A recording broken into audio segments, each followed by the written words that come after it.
नमस्कार। आज हम भारतीय भूगोल के एक बहुत ही खास और ज़रूरी हिस्से पर बात करने वाले हैं, भारत का मरुस्थल, जिसे हम सब थार मरुस्थल के नाम से जानते हैं। अब देखिए, चाहे आप एसएससी की तैयारी कर रहे हों, रेलवे की, स्टेट पीएससी की या फिर यूपीएससी की, ये एक ऐसा टॉपिक है जहां से सवाल बनते ही बनते हैं। हमारा यह पूरा विश्लेषण एनसीईआरटी और लूसेंट सामान्य ज्ञान पर आधारित है, ताकि आपको मिले सबसे सटीक और एग्जाम के लिए जरूरी जानकारी। तो चलिए शुरू करते हैं। तो आज हम क्या क्या कवर करने वाले हैं। सबसे पहले थार मरुस्थल का एक छोटा सा परिचय लेंगे, फिर ये कहाँ स्थित है और यहाँ का मौसम कैसा है ये समझेंगे। उसके बाद यहाँ की जमीन और नदियाँ कैसी हैं इस पर बात करेंगे। फिर देखेंगे कि इस मुश्किल जगह पर जीवन कैसा है और क्या संसाधन मिलते हैं। और हाँ, इंदिरा गांधी नहर के बारे में जानेंगे जिसने यहाँ क्रांति ला दी। और आखिर में एग्जाम में आने वाले सबसे जरूरी पॉइंट्स पर नजर डालेंगे। तो सबसे पहले ये समझते हैं कि ये थार मरुस्थल आखिर है क्या। असल में ये भारत का इकलौता सबसे बड़ा रेगिस्तान है। इसीलिए इसे महान भारतीय मरुस्थल या द ग्रेट इंडियन डेजर्ट भी कहा जाता है। ये भारत के उत्तर पश्चिमी हिस्से में फैला है और इसकी पहचान है सूखी जलवायु, बहुत ही कम पेड़ पौधे और दूर दूर तक फैले रेत के टीले। अच्छा, तो सवाल ये उठता है कि ये रेगिस्तान आखिर है कहाँ पर और यहाँ का मौसम कैसा रहता होगा। चलिए अब इसकी भौगोलिक स्थिति और जलवायु को थोड़ा और गहराई से समझते हैं, क्योंकि किसी भी जगह का जीवन, वहाँ के लोग, वहाँ के जानवर, सब कुछ इन्हीं दो चीजों पर तो टिका होता है। अब ये एक ऐसा सवाल है जो एग्जाम में बार बार आता है। थार मरुस्थल किन राज्यों में फैला है? तो जवाब है 4 राज्य, राजस्थान, गुजरात, पंजाब और हरियाणा। हाँ, इसका सबसे बड़ा हिस्सा राजस्थान में है। अब इसे याद रखने की एक बहुत ही आसान सी ट्रिक है मेरे पास। बस याद रखिए, रागू पीएच, रा से राजस्थान, गू से गुजरात, पी से पंजाब और एच से हरियाणा। रागू पीएच, बस इतना सा और आपका 1 नंबर पक्का। अब बात करते हैं यहाँ की जलवायु की। ये एक ट्रॉपिकल गर्म रेगिस्तान है जहाँ बारिश शब्द समझिए कि ना के बराबर होती है। पूरे साल में सिर्फ 10 से 25 सेंटीमीटर। गर्मियों में तो पारा 50 डिग्री सेल्सियस को भी छू लेता है। यहाँ की एक बड़ी खास बात है जिसे कहते हैं high diurnal range of temperature. इसका मतलब है दिन और रात के तापमान में बहुत ज्यादा अंतर।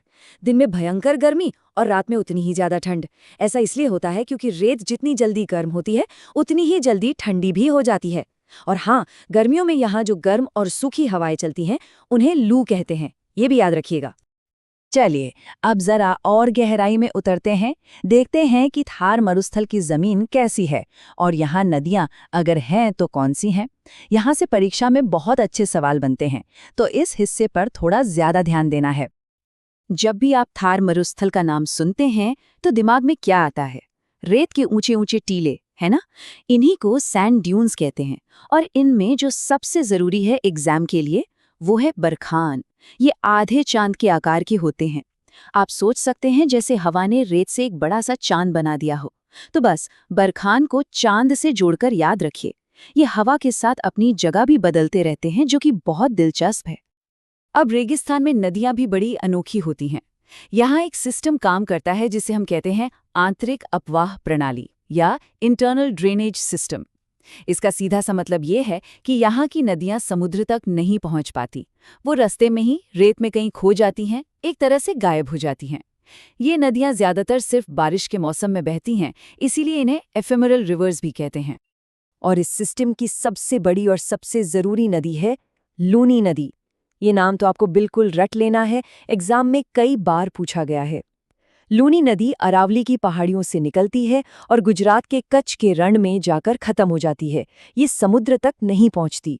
इसे याद रखने के लिए आप सोच सकते हैं, लूनी इज लोनली, मतलब ये इस विशाल रेगिस्तान में बहने वाली अकेली बड़ी नदी है। इसका उद्गम और इसका अंत दोनों ही बहुत जरूरी हैं। अब आप सोच रहे होंगे कि इतनी मुश्किल जगहों पर क्या कोई रह सकता है? जीवन कैसे चलता होगा?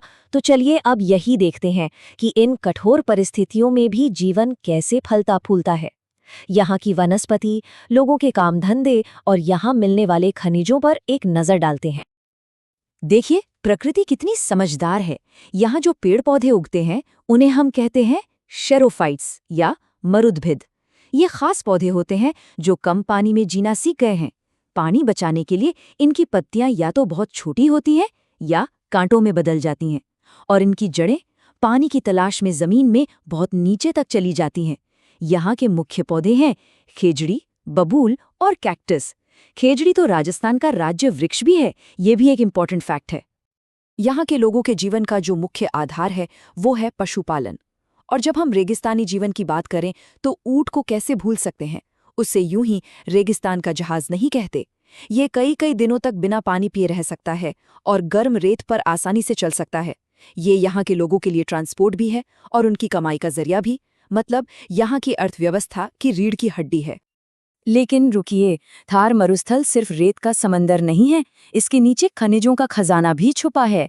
यहाँ जिप्सम, नमक और चूना पत्थर जैसे खनिज मिलते हैं, और इससे भी बढ़कर यहाँ भारत का भविष्य छुपा है, और वो है सौर ऊर्जा।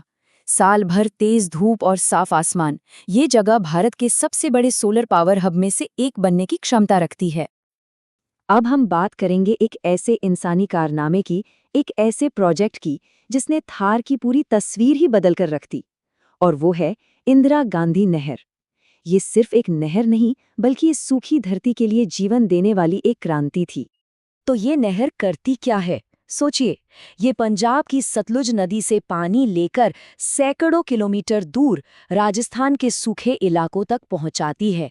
एग्जाम के लिए ये पॉइंट बहुत जरूरी है कि इसका पानी सतलुज नदी से आता है। ये भारत की सबसे लंबी नहरों में से एक है, इसीलिए इसे प्यार से राजस्थान की मरुगंगा भी कहा जाता है। इस नहर का असर क्या हुआ, ये आप इस स्लाइड में साफ साफ देख सकते हैं।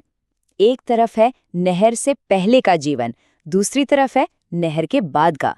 जहां पहले खेती करना लगभग नामुमकिन था, अब वहां गेहूं, कपास और सरसों की फसलें लहलहाती हैं। जहां पीने के पानी की किल्लत थी, वहां अब पानी मिल रहा है। जो लोग पहले घुमंतू जीवन जीते थे, अब वो स्थायी गांव बसाकर रहने लगे हैं, और अर्थव्यवस्था जो पहले सिर्फ पशुपालन पर थी, अब खेती और पशुपालन दोनों पर निर्भर हो गई है ना ये एक सच्ची क्रांति। चलिए, अब तक हमने जो भी पढ़ा उसे सीधा सीधा एग्जाम के नजरिए से देखते हैं कि सवाल कहाँ से और कैसे बनते हैं, और कौन से पॉइंट्स हैं जिन्हें बिल्कुल भी नहीं भूलना है। चलिए, एक छोटा सा क्विक रिवीजन टेस्ट हो जाए। मैं सवाल पूछूंगा, आप मन में जवाब सोचिएगा। मरुस्थल की मुख्य नदी कौन सी है? लूनी नदी। मुख्य भू आकृति? बरखान। मुख्य नहर? इंदिरा गांधी नहर सतलुज नदी से। मरुस्थल का जहाज? ऊंट। औसत वर्षा कितनी होती है? 10 से 25 सेंटीमीटर। और मुख्य वनस्पति? खेजड़ी और बबूल यानी ज़ीरोफाइट्स।